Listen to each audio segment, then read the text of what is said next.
నమస్కారం కృష్ణకుమార్ గారు. నమస్కారం. ఆ ఛానల్ నుంచి నీళ్లు వదిలితే ఏది బుడమేరు డ్రైన్ ఛానల్ నుంచి నీళ్లు వదిలితే కృష్ణానదిలోకి ఆ నీళ్లు వస్తే ఆ నీళ్ల వల్ల చంద్రబాబు నాయుడు ఇల్లు మునిగిపోద్ది కాబట్టి నీళ్ళన్నీ ఇటు వదిలేరని చెప్పారు. అవును. అయితే అసలు వీళ్ళకి మెదడు అరికాల్లో కూడా లేదు. అరికాల్లో కూడా లేదు. ఎందుకంటే ఇప్పుడు మొన్న కృష్ణా బ్యారేజ్ బయటికి పంపించిన నీళ్లు 11.5 లక్షల క్యూసెక్కులు.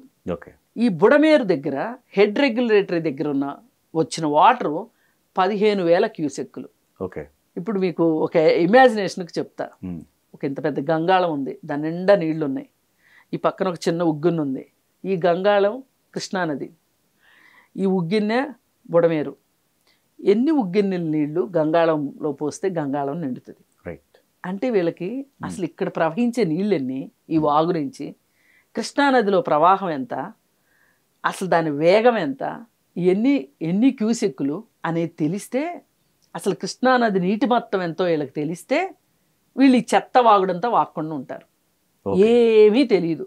విగ్రహ పుష్టి నైవేద్య నష్టి అని చెప్పి మాకు చిన్నప్పుడు ఎగ్జాంపుల్స్ చెప్తుండేవాళ్ళు. అంతకు మించి ఒక్కడన్నా డొక్కసుద్దున్నోడు అందరికి అన్నీ తెలియాలని లేదండి. నాకు 4 రోజుల క్రితం వరకు నాకు బుడమేరు గురించి నాకు ఇంత స్టోరీ తెలియదు. నాకు తెలిసిందల్లా ఒకటే, ఏంటంటే బుడమేరుకు వరదలు వచ్చాయి, మా పొలాలు మునిగిపోయాయి, మాకు పంటలు పోయాయి. సంవత్సరంలో ఒక పంట పోయేది ఖచ్చితంగా. వర్షాకాలం 2 సార్లు నాటేయాల్సింది, వరి నాటేయాలంటే మా ఊర్లో ఆ బుడమేరు దగ్గరలో పొలాల్లో. ఇప్పుడు నాటేస్తాం, వరద వస్తుంది.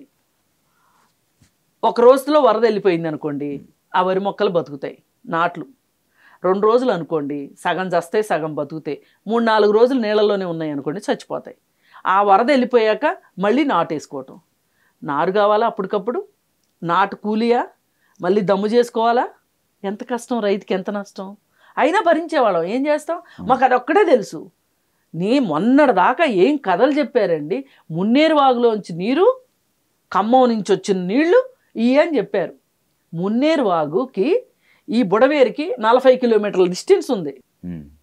ఒక్కొక్కడు ఎంత మేధావులంటే ఖమ్మంలో పుట్టిందంటారు బుడమేరు వాగు, మున్నేరు వాగులో నీళ్లు బుడమేరులోకి వస్తున్నాయి అంటారు. అన్నీ వట్టి మాటలు.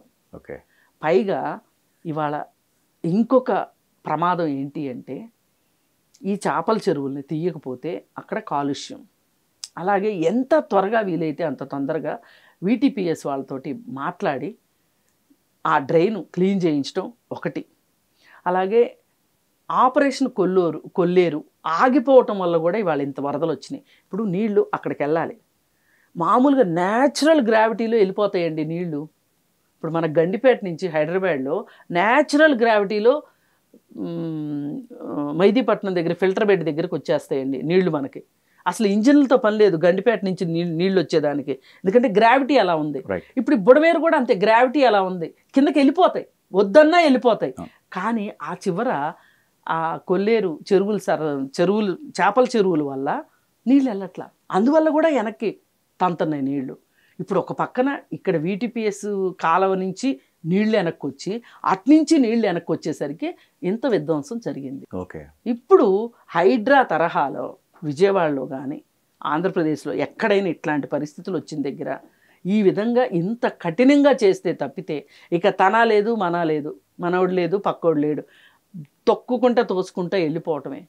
ఇది ఒక ఆపరేషన్ అన్నట్లు, ఇది ఒక మిషన్ ఆపరేషన్ లాగా చేసుకుంటా వెళ్ళిపోతే కానీ ఆ ప్రాంతం బాగుపడదు. ఇంత చరిత్ర ఉంది. ఈ మొత్తంలో మీకు బుడమేరు తప్పు ఏమన్నా ఉందా? అది మొత్తం గవర్నమెంట్ తప్పే ఉంది. గవర్నమెంట్ తప్పు ఉంది. అలర్ట్ చేయకపోవటం ఉంది. 8 మంది ఆఫీసర్లు ఉంటారని నీలం సంజీవ్ రెడ్డి గారు చెప్తే ఆ రోజు, ఇప్పుడు ఎంతమంది ఉన్నారు?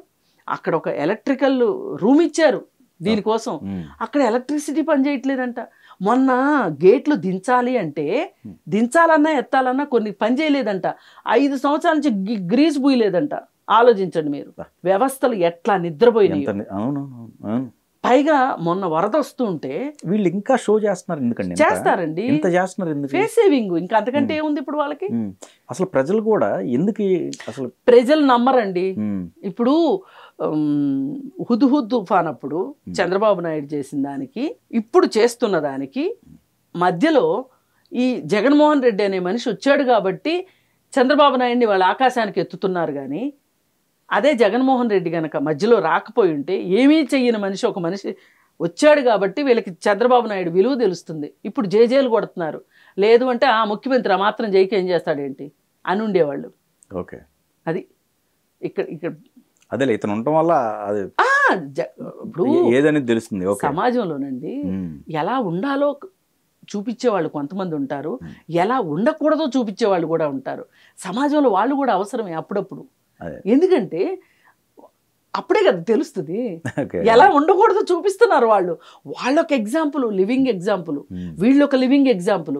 ఈ మధ్యలో తేడా ఏంటి అనేది ప్రజలకు అర్థం కావాలి అంటే ఇవాళ ఏది ఏమైనా అండి పార్టీలకు అతీతంగా ఒకప్పుడు చంద్రబాబు నాయుడిని బండబూతులు తిట్టిన వాళ్ళు, నోరు పట్టని మాటలు మాట్లాడిన సామాన్య జనాలు కూడా ఈరోజు రాజకీయ నాయకులు కావచ్చు, వేరే పార్టీల రాజకీయ నాయకులు అందరూ కూడా ముక్త కంఠంతో ఇప్పుడున్న ఈ పరిస్థితిలో చంద్రబాబు నాయుడు కాబట్టే చేస్తున్నాడు అని వేనేళ్ల పొగుడుతున్నారండి. చరిత్రలో మట్టుకు నిలిచిపోయేలాగా చంద్రబాబు నాయుడు ఈ సహాయ కార్యక్రమాలు చేస్తున్నాడు.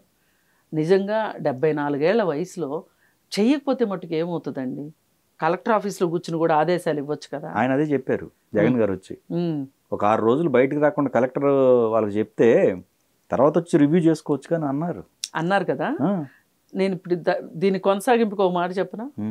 అలా గనక చేసుంటే ఇవాళ మీరు ఇక్కడ ఈ ముంపు ప్రాంతాల్లో వాళ్ళకి మంచినీళ్ళు లేవు, వాటర్ ట్యాంకర్లు తీసుకొని రండి, ఖచ్చితంగా మీరు రావాల్సిందే, రాకపోతే కుదరదు అని చంద్రబాబు నాయుడు పిలిపివ్వగానే వాళ్ళందరూ వచ్చారు. అదే చంద్రబాబు నాయుడు వాళ్ళ ఇంట్లో కూర్చొని టీవీ మానిటర్లో చూసుకుంటా కూర్చుని చెప్పాడు అనుకోండి, చూసాంలే నువ్వేమో ఇంట్లో బొబ్బో మేము వస్తాం అని ఒక్కడొచ్చేవాడు కాదు. ఏం సలహా అదే ఇచ్చారు. అది ఇస్తాడులేండి, ఆయన అలాంటి సలహాలే ఇస్తాడు.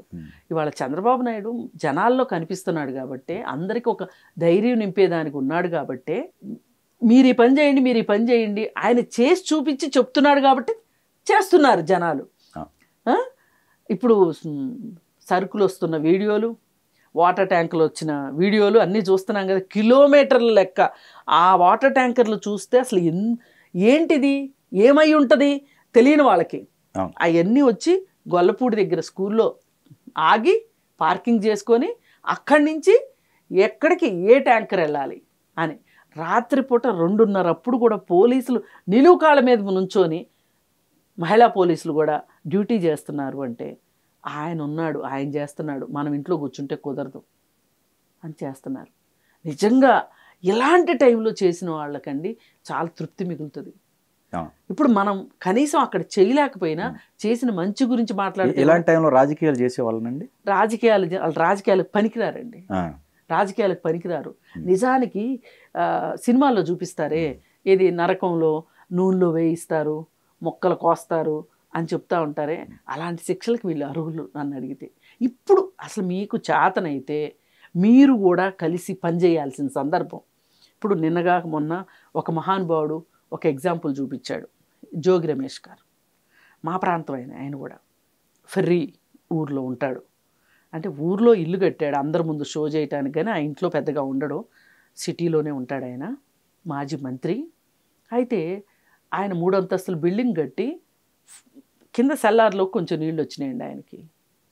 కానీ ఆ ఊరిలో బాగా పేదలు ఉంటారు, పల్లెకారులు అనమాట. అంటే మత్స్యకార కుటుంబాలు ఉంటాయి అక్కడ. వాళ్ళందరికీ చిన్న చిన్న ఇళ్ళు ఉంటాయి. సంవత్సరంలో 2 సార్లు 3 సార్లు వాళ్ళ ఇళ్ళు మునుగుతాయండి ప్రతి సంవత్సరం. ఎందుకంటే పవిత్ర సంగమం పక్కనే ఉంటారు వాళ్ళు, కృష్ణానదికి పవిత్ర సంగమంకి కరెక్ట్గా అక్కడ ఉంటారు. అయితే అంతా తిప్పి కొడితే 400 మంది జనాభా అండి ఆ ఊరికి. ఏది ఇలా కష్టాల్లో ఉండేవాళ్ళు. ఆ 400 మందికి నీకంత పెద్ద బంగ్లా ఉంది కదా, 400 మందిని నువ్వు ఇంట్లో ఉంచుకోలేకపోవచ్చు, కానీ ఒక్క పూట భోజనం పెట్టలేవండి 400 మందికి. ఫస్ట్ ఫ్లోర్లో భోజనం వంటలు చేయటం పెద్ద కష్టమా? అది చేపిస్తా ఉంటే మరి ఎట్లా? చంద్రబాబు నాయుడు గారిని తిట్టాలిగా. కరెక్ట్గా అదే పని చేశాడు, ప్రభుత్వం తిట్టాలి. ఏం చేశాడు తెలుసా అండి? పైన కూర్చొని ఫస్ట్ ఫ్లోర్లో నుంచొని ఆయన భార్య ఆయన కొడుకు చక్కగా అసలు నీటి ప్రవాహం ఎలా ఉంది, పడవల్లో వాళ్ళు ఎంత సంతోషంగా పడవల్లో తిరుగుతున్నారు అని వాళ్ళందరికీ టాటాలు చెప్పుకుంటా ఇగిలిచ్చుకుంటూ అక్కడ నుంచొని లాహిర్ లాహిర్ అని పాటలు పాడుకుంటూ ఉన్నారు. ఉండి ఇంకా అప్పుడే స్టోరీ అయిపోలా.